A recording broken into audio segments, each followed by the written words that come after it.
Hey guys, welcome back to another episode of the Board Game Hunters. Today we're going to be talking about our review of Salt and Sail. We're going to let player 2 lead off.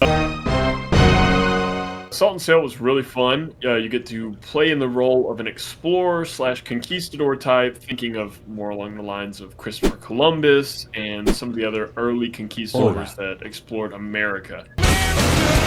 In this game, you get a ship, a captain, and a first mate, along with several other equipment and discovery options, as well as like treasures, 7 wonders of the world type things, and you're piloting your way through this new country or other little map that you either designed or provided by the game itself. In this, you're going to come across plenty of discovery, hardships, pirates, and even a kraken if you're unlucky enough.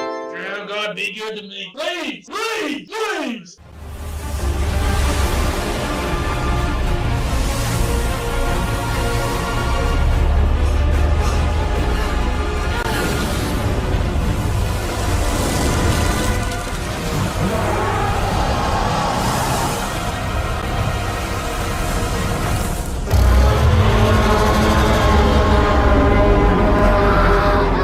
The Kraken! The Kraken! The drone god has shown himself to me. Salt and Sail is priced differently depending on the website you get it from. On Amazon, it's $49. There is a $35 sale on Kazoodoo games. There was a $20 sale with the expansion packs. There's a $7.50 sale on the rewritable discovery cards, allowing you to discover whatever you want, whether it be from your mom's big fat butt to, the Grand Canyon. Whatever you want to make it, you can make this expansion pack and discovery, whatever you want it to be. A link will be provided in the description of this video. With the expansion packs that we did buy, talk about exactly, Ethan, what did you think it was worth it? What is your opinion on it? If you're really purely for the authenticity feel of wanting to be an explorer in those days, then yes. The metal coins and the wooden tokens make you feel more like you're there and not paying for everything with a debit card in today's day. To show you all an example, this is the metal coin that was in one of the expansion packs. So, it's solid. Yeah, they're heavy. They have a nice feel to them. You're not paying that money for cheap stuff. It makes you feel, what's the word I'm looking for? Immersed. More immersed, yes. And this isn't the coin token, but this is what it's made out of. It's made out of this paper, plastic material. And that's the one that's included with the base game. Yeah, if you want to feel more immersed, the expansion pack, it could be for you. It'll get you more into the game. This is one of the wooden tokens for the feats that you have to pull out of the old handy-dandy skill bag. What were we calling this? The player sack?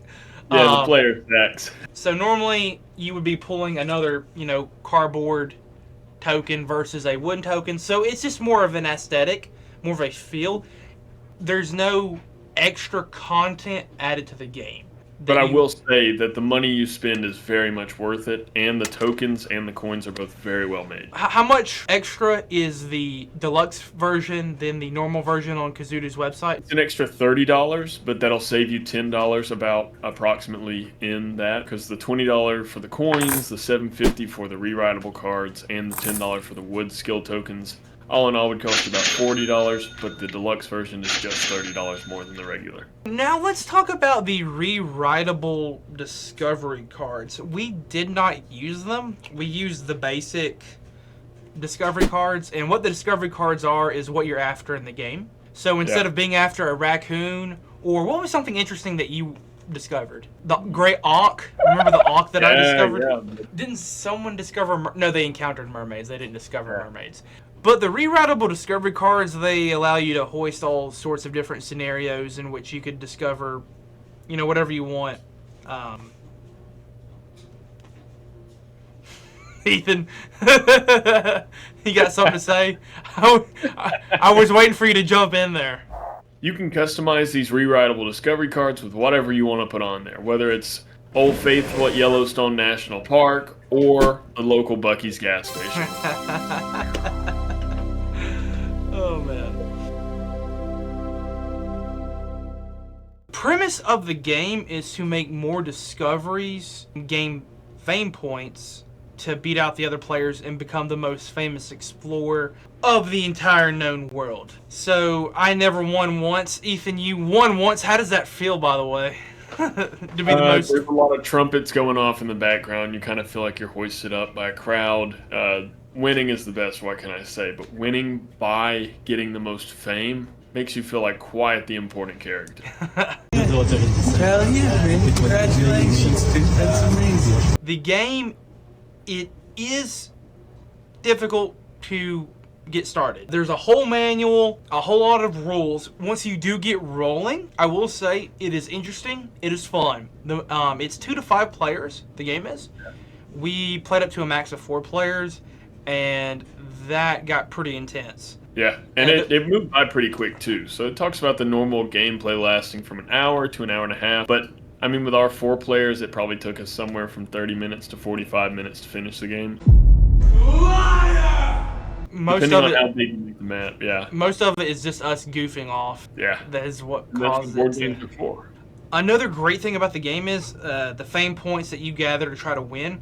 You don't know how much any other player has on the board. So your strategies are constantly trying to, figure out, hey, how many does this guy have? Do I need to make this move? Do I need to make that move?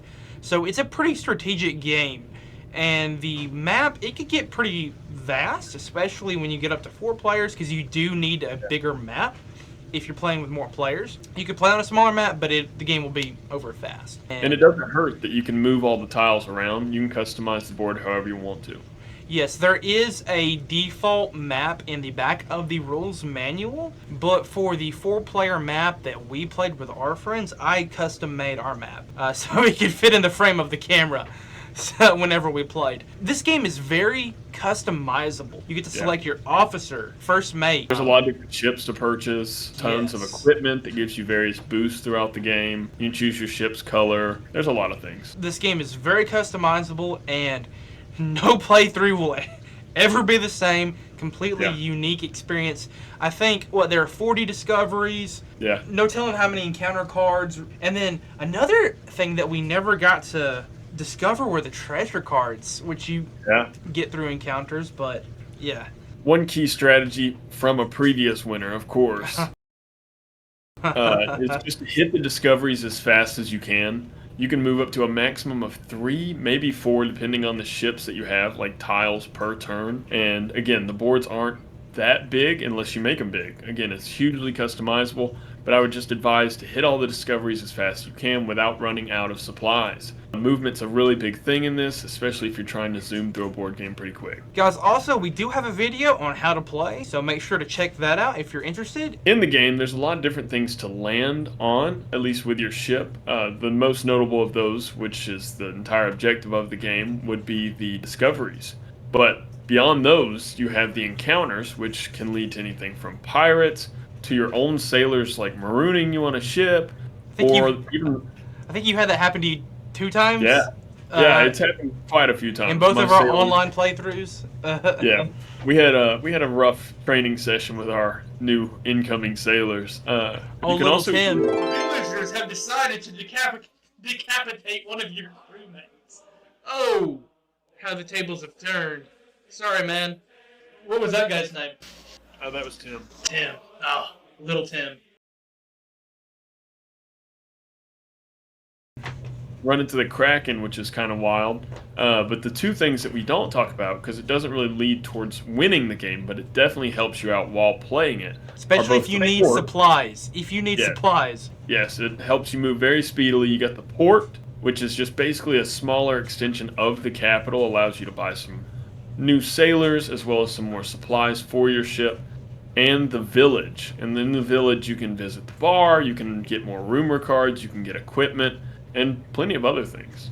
I will say that the port and the village definitely were lifesavers when I was running low on supplies. Another thing is when you're going through the map is that all of these cards, except the encounters, are flipped over and there's a little cloud over them, so you don't know what you're landing on. Encounters, you do know what you're landing on. There's a little exclamation mark. So if you're running low on supplies and you know you're not going to make it back to the capital, which has a port, You might take a risk and visit one of the clouded areas, and I did that a few times and hit a village or port, and that saved me from losing a crewman or having them turn on me. So yeah. The two things you can do at the village were visit the pub for more stories, which leads to rumor cards, which leads to more discoveries, and resupply, helping you out if you're very far away from the capital at the time of your need. There's a whole lot more things you could do at the port. You could visit the pub as well, listen to stories to help you use some rumor cards. You could resupply. You could visit the dock, get you a larger ship. Ethan, do you remember the name of the ship that I got this time? What was it, the Big Ol' Ugly? Anyone got a great name for this ship? If it's anything like you, the Big Ugly. You could visit the market to buy some equipment. These things could help you throughout your adventure by adding extra bonuses. You could also visit the governor and turn in any artifacts or treasure that you've discovered. So, final verdict for the game. I'm gonna give it a 4.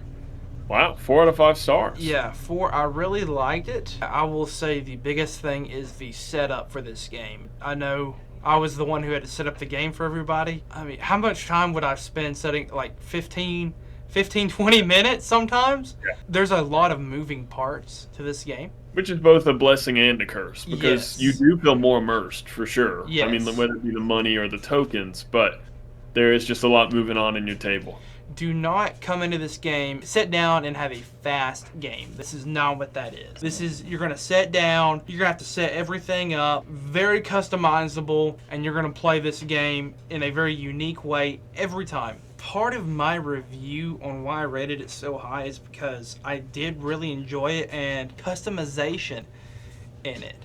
That being said, this game is not perfect. It does have a lot of flaws. I had to watch a lot of YouTube videos on how to set this game up before I felt comfortable actually knowing what I was doing when I was playing. Even then, there were still some times I had to go back, read some rules. How many hours have we put into this game? I mean, like, Yeah. we spent like days and hours on this game, guys, and there are still some things that we're not 100% sure about. So there are a lot of moving pieces to this, but it is a good game, and there was a lot of thinking that was put into this, and it was designed, and I thoroughly enjoyed it. Sure. So what was your verdict? I give it 3.5 stars. It was a very solid game all around. There were a little bit of difficulties, whether it be the setup or just having to reread some of the rules a few times. But once you really got into it, it was really involved, it was really exciting, and you never knew who was going to win. Like you said, it's always mysterious with the players with the face-down cards and stuff.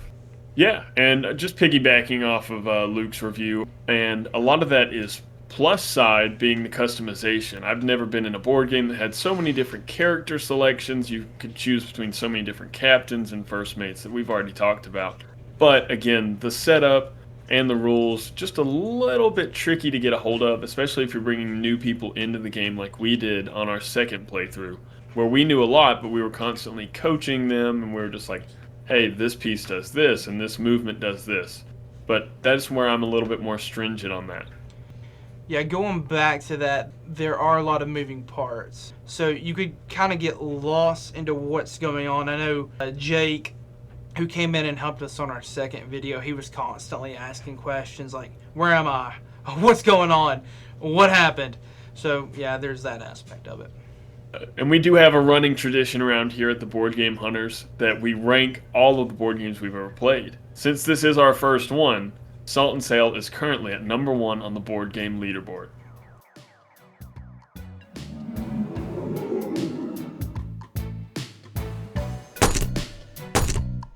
Thanks guys for watching the video. Make sure to leave a like if you enjoyed it. Make sure to hit that subscribe button so you'll catch our next video, and to leave some comments. If you've played this game before, tell us your thoughts on it. Leave a comment on some games that you want us to play, review. We're open to any suggestions. And if you've ever played Salt and Sail before, tell us what your personal review is. We want to hear your thoughts. Thanks again, guys, for watching us. Be sure to check out our newest video of our newest board game coming out soon. And also a huge shout out to Justin Potter and Kazoodoo Games. Thank you again for letting us play this.